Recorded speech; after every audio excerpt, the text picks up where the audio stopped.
গরম পড়ে গেছে, এখন বাজারে অ্যাভেলেবেল এঁচোড় পাওয়া যাচ্ছে। তো সবাই এখন এঁচোড়ের নানা রকম রেসিপি বানিয়ে খাচ্ছে।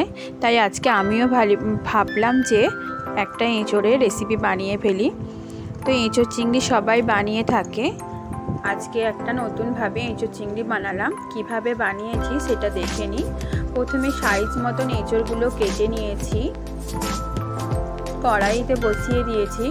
ওতে একটু লবণ দেবো আর হলুদ দেবো, দিয়ে ভালো করে 60% সেদ্ধ করে নেব।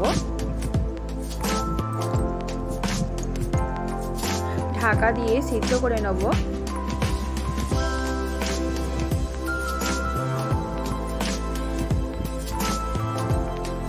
তো আমার মোটামুটি এঁচোড়টা প্রায় সিদ্ধ হয়ে গেছে। এবারে একটা পাত্রের মধ্যে ঢেলে নিচ্ছি আর জল ছাড়িয়ে নিচ্ছি। তো এঁচোড়ে আমি আলু দেওয়ার জন্য যে আলুগুলো কেটে রেখেছিলাম সেইগুলো তেল আর হলুদের মধ্যে দিয়ে দিচ্ছি, ভালো করে ভেজে নিচ্ছি আলুগুলো।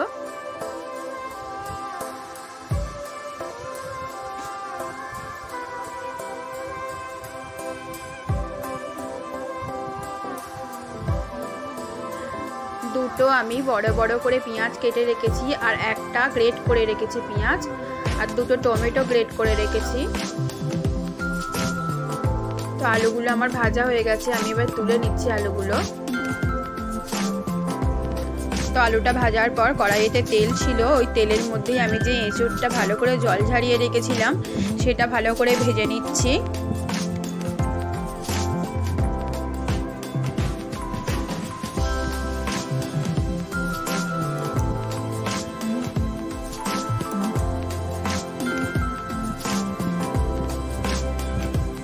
সামান্য হলুদ দিয়ে দিচ্ছি যাতে কালারটা ভালো হয়। তো এগুলো ভাজা হয়ে গেছে, আমি এবারে তুলে নিচ্ছি। এঁচোড় আর আলু ভেজে রেখেছি। তো কড়াই পরিষ্কার করে ওর মধ্যে আমি মশলা কষানোর জন্য তেল দিচ্ছি। 2 থেকে 3 চামচ তেল দিয়েছি। তার মধ্যে দুটো তেজপাতা আর 3 থেকে 4টে শুকনো লঙ্কা কেটে আমি দিয়ে দিচ্ছি। মিষ্টি একটা গন্ধ বেরোলে আমি ওর মধ্যে গোটা যে পেঁয়াজগুলো লম্বা লম্বা স্লাইসে কেটে রেখেছিলাম সেগুলো দিয়ে দিচ্ছি। পেঁয়াজগুলো আমি ব্রাউন করে ভেজে নেব।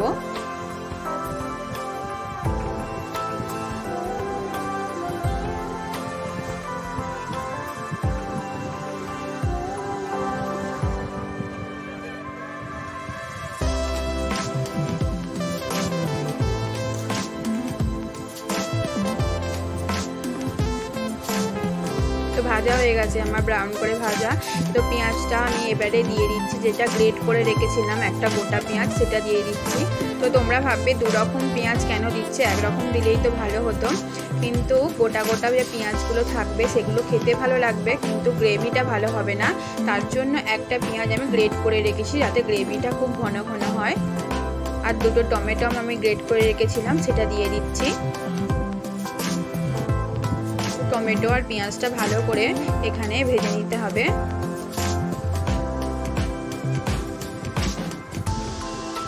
যাতে টমেটোর কাঁচা গন্ধটা না থাকে। তো দেখো এখানে তেল ছেড়ে এসেছে।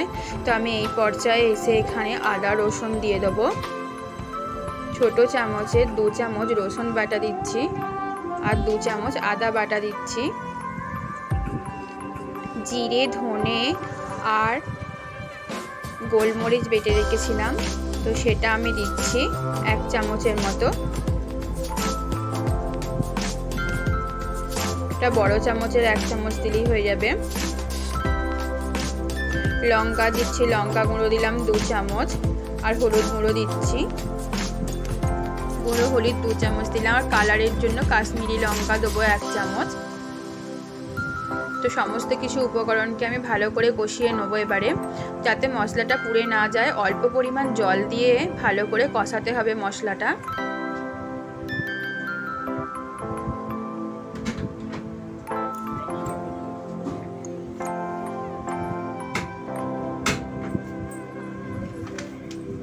লো আছে এটা ভালো করে মশলাটা কষিয়ে নেওয়ার পর মশলাটা আমি তুলে নিচ্ছি। আমি যে চিংড়ি মাছগুলো রেখেছি সেগুলো এবার ভাজতে হবে, তাই মশলাটা কষানো তো হয়ে গেছে, মশলাটা তুলে অন্য জায়গায় রেখে দিলাম। তো চিংড়ি মাছগুলো আমি ধুয়ে পরিষ্কার করে লবণ মাখিয়ে রেখেছি। কড়াইয়ের মধ্যে তেল দিয়েছি, গরম হয়ে গেছে। চিংড়ি মাছগুলো ভেজে নেবো অল্প করে, খুব কড়া করে ভাজলে শক্ত হয়ে যাবে, তাই অল্প করে ভাজতে হবে যাতে নরম ভাবটা থাকে আর খেতেও খুব টেস্টি হয়।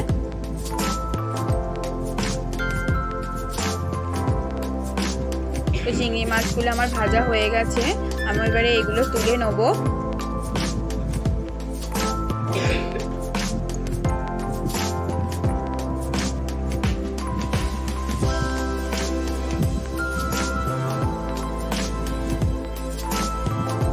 ওই তেলের মধ্যে যে মশলাটা ভালো করে রেখেছিলাম সেইটা আমি দিয়ে দিচ্ছি, আরও একবার কষিয়ে নেবো মশলাটাকে।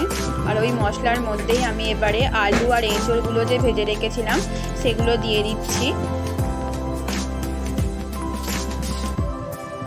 আমার এই রান্নাটা যদি ভালো লেগে থাকে তাহলে আমার চ্যানেলটিকে লাইক এবং সাবস্ক্রাইব করবে। রান্না কীরকম হচ্ছে সেটা কমেন্টে বলবে। যারা নতুন বন্ধুরা আছে তারা প্লিজ আমার চ্যানেলটিকে সাবস্ক্রাইব করে দেবে। তো এঁচড় আর আলুগুলো দিয়ে ভালো করে কষিয়ে নিতে হবে।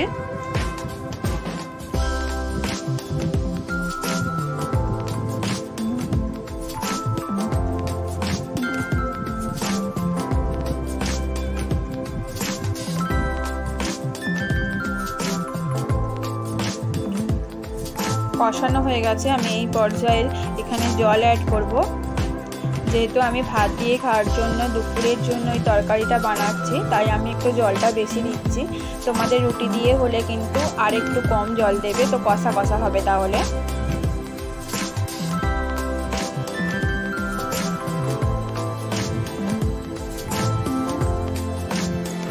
তো জল দেওয়া হয়ে গেছে, আমি এখানে লবণ অ্যাড করছি স্বাদ মতো। এবার এটা ঢাকা দিয়ে দেবো। তার আগে চিংড়ি মাছগুলো দিয়ে দিচ্ছি।